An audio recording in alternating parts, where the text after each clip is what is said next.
바랍니다. 세 번째 질문입니다. 본 의원이 지난 임기 동안 이 자리에서 질문하였던 주요 사업과 정책에 대한 사항을 점검하도록 하겠습니다. 첫 번째로 부암동 주민센터 건립 질문입니다. 부암동 청사 건립을 위해 다른 부지를 찾다가 결국 주민 반대와 입지 여건이 맞지 않아 다시 현 부암동 청사를 리모델링하는 것으로 결정되었습니다. 그러나 리모델링 비용이 신축보다 더 많은 비용이 들 수 있기 때문에 현 청사 부지에 대한 측량과 실시 설계까지 하며 찾아낸 약 40평의 부지 등을 활용하여 적절성 검토와 기술 검사를 하여 현 청사 부지에 신축해야 한다고 보는데 우리 구청장 권한대행 생각은 어떠하십니까? 본 의원이 집행부가 부암동 청사 건립 의지가 있는지 의심스럽습니다. 올해 80억, 내년도 87억, 2023년까지 40억을 추가로 확보하여 그의 준공을 목표로 재정계획을 수립하였음에도 내년 예산안 설명서를 보니 중기 재정계획에 아예 빠져 있습니다. 이게 2019년 거에는 부암동 청사가 들어있는데 2022년에는 아예 이 내용 자체가 삭제됐는데 이런 내용들이 과연 종로구 집행부에서 중요 사업이라고 해서 할 수 있는 일인지 다시 한번 이건 묻고 싶습니다.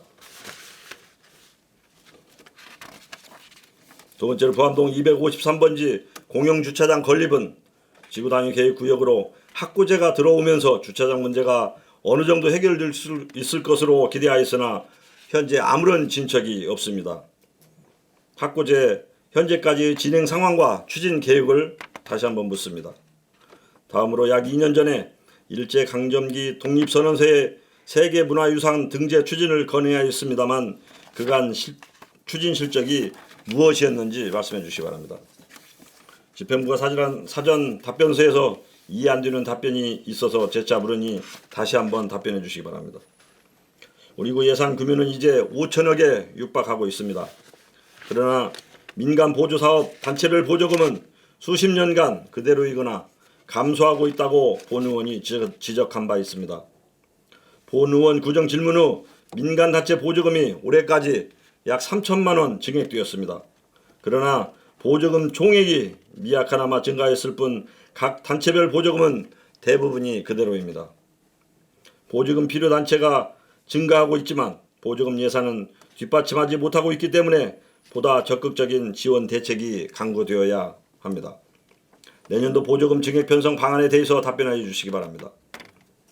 홍제천 생태하천 복원사업과 산책로 조성은 우리 모두의 치적이 될 것입니다. 다만 홍제천 생태하천 복원 2구간 사업이 당초 계획대로라면 올 12월에 완공되어야 합니다. 그런데 아직 착공도 안 됐습니다. 설계는 결정되었는지 사업비는 확보했는지 정확하게 답변해 주시고 내년도 상반기에는 반드시 완공될 수 있도록 더욱 노력해 주시기 바랍니다. 청진 지하보도 광고판 활용에 대해서는 매우 유감스럽습니다. 본 의원의 질문에는 분명히 상업 광고를 유치하겠다고 답변하였음에도 결국 한 면도 추진되지 않고 총 30면 모두가 공익 광고로 도배되었습니다. 더구나 의회 홍보면은 겨우 한 곳이고 19곳이 구정 홍보, 자매결연도시 홍보 10곳입니다. 너무도 편파적이고 일방적인 행동입니다. 예산부서에서는 우리 구 재정이 부족하다고 하면서 쉽게 세수를 늘릴 수 있는 방법을 제시하였음에도 이를 추진하지 않는 것에 이해가 되지 않습니다. 공익광고를 줄이거나 조금이라도 우리 구 재정 확충에 도움이 되어야 한다고 봅니다. 이에 대해 답변해 주시기 바랍니다. 또 자연경관지구내 건축에 대한 건폐율이 일부 조정된 서울시 도시계획 조례의 개정은 큰 성과라 할 수 있을 것입니다. 그래도 많이 부족합니다. 자연경관지구내 건축규제 완화는 지속적으로 추진하여 주시기 바랍니다. 더불어 도시형 생활시설에 대한 층수 완화에 대한 질문을 한 것이 1년이 되었음에도 아직도 검토 중이라고 합니다. 1년 동안 검토 중이라는 것이 말이 됩니까? 종로구는 과도한 건축 규제와 심의를 조속히 중단하기 바랍니다. 관계부서에서는 근본 위기가 끝나기 전까지 서울시 각 자치구 건축심의 기준을 비교 조사하여 제출해 주시기 바랍니다. 건축규제 해소 문제와 함께 우리 구 적극 행정이 절실히 필요한 분야는 바로 공유재산을 활용하는 부분입니다. 공적으로 활용하기 힘든 행정재산은 적극적으로 일반 재산으로 전환하여 구유재산 이용의 효율성과 활용도를 높여야 한다는 것임을 다시 한번 강조합니다. 공유재산을 일반 재산으로 전환하여 신청사 신축 예산 부족분을 충당할 수 있는 방안에 대해서 행정관리국장과 도시관리국장은 서로 합의된 답을 도출하여 구청장 권한 대행이 명확하고 확실하게 답변하여 주시기 바랍니다. 그리고 우리 구 미래를 위한 종로구 인구 감소세 완화 대책에 대한 질문입니다. 지난 6월 본 질문에 대하여 집행부에서는 몇 가지 추진사항을 제시하였습니다.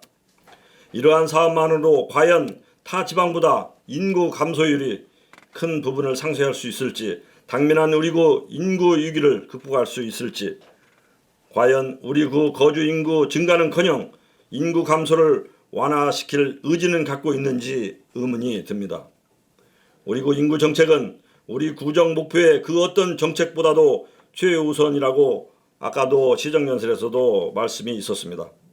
정말로 획기적이고 창조적인 발상과 정책이 제시되어야 합니다. 다른 지방을 비교해서 그렇습니다만 우리나라 출산율은 작년 기준 0.84명으로 3년 연속 0명대를 기록해 인구 절벽 우려가 현실화되고 있는 가운데 영광구는 기초 지방자치단체 중 유일하게 인구 유지 수준인 2.1명을 넘어서는 출생률을 기록하고 있습니다. 출생률 2.54명으로 독보적인 1위입니다. 영광군도 몇 년 전만 해도 인구가 줄어들었다고 합니다.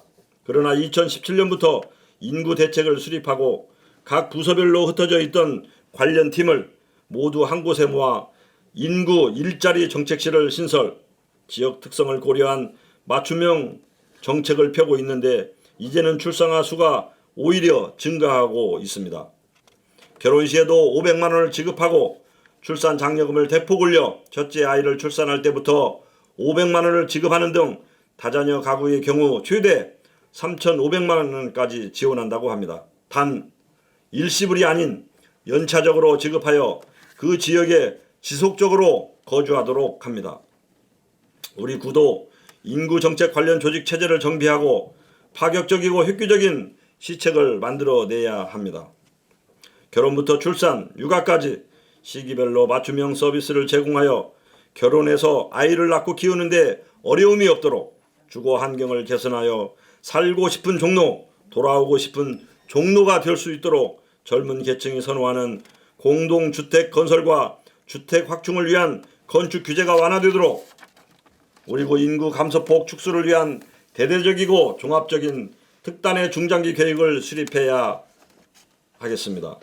강필영 구청장 권한 대행은 인구 감소 대책과 관련한 내년도 예산은 얼마를 편성하였는지 밝혀주시고 우리 구 중기적인 인구 대책은 무엇인지 소상하게 답변해 주시기 바랍니다.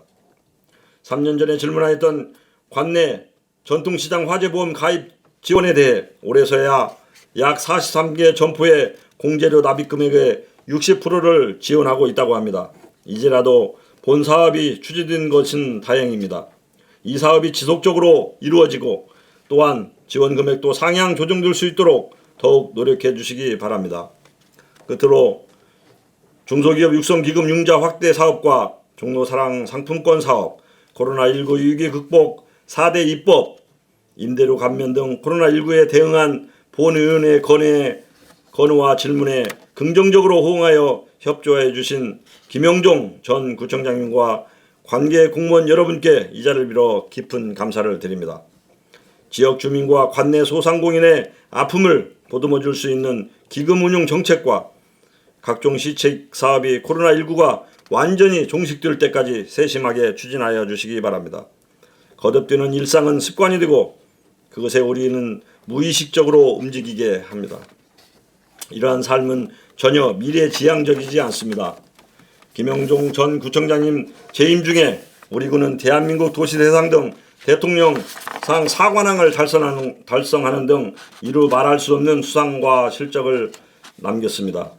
이러한 실적과 성과가 계속될 수 있도록 종로 구민의 삶의 질로 이어질 수 있도록 이제는 새로운 의지와 마음가짐으로 변화를 모색하고 목표와 정책을 창조해 내야 합니다. 2022년을 앞둔 지금이 바로 그것을 해야 할 때입니다. 이상으로 질문을 마치겠습니다. 장시간 경청해 주신 여러분 감사합니다.